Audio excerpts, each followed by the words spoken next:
It started in the streets. Now it's echoing through the corridors of power.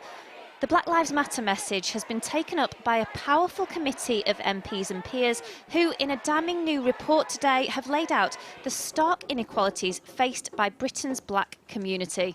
We were prompted by the Black Lives Matter movement to ask ourselves, what can we do to actually examine and address the issue of racial inequality in this country?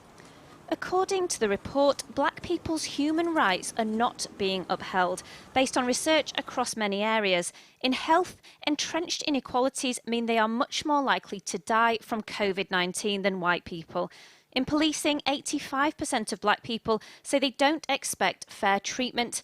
When it comes to political engagement, 25% of black voters are not registered, compared to 17% across the UK population.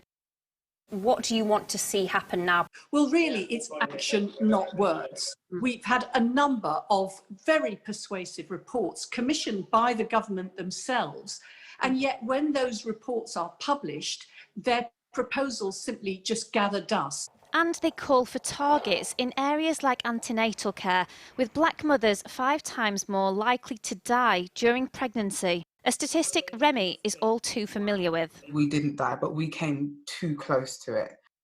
At 22 years old, she had a difficult birth.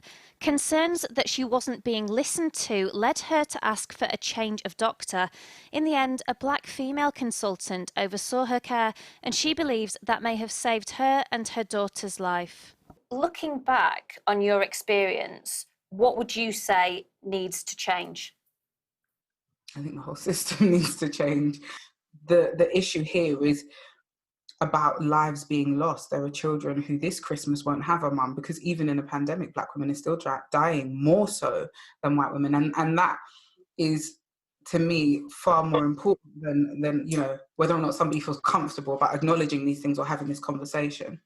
As an advisor to government on race, Simon Woolley has been having those difficult conversations for years. I guess the biggest factor is that what will the government do? And it seems too often, perhaps ideologically, the government are putting their head in the sand and saying systemic race inequality has no factor to play. All these reports say it does. If you can't acknowledge it, you cannot do anything about it. In a statement, the government said it is taking action and that the Prime Minister's new Race Commission will set out a positive agenda for change. But for now, the committee and the campaigners are united in saying there is still a long way to go to prove that black lives really do matter in Britain today.